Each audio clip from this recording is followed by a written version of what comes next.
Atala Naufal terseret kasus Shannon Wong, Verrell Bramasta beri dukungan.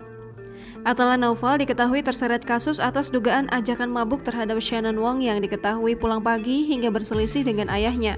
Sebelumnya, Atala dan Shannon dikabarkan sebagai sepasang kekasih, namun hal tersebut ternyata hanyalah sebatas teman. Dengan adanya perseteruan yang dialami oleh sang adik, Verrell Bramasta selaku kakak kandung dari Atala Naufal akhirnya tak tinggal diam dan lantas memberikan dukungan. Dilansir dari akun Instagram Verrell Bramasta, mengunggah potret dirinya bersama Atala Naufal dan ayah kandung mereka, Ivan Fadila Sujoko, pada Senin 7 Februari 2022.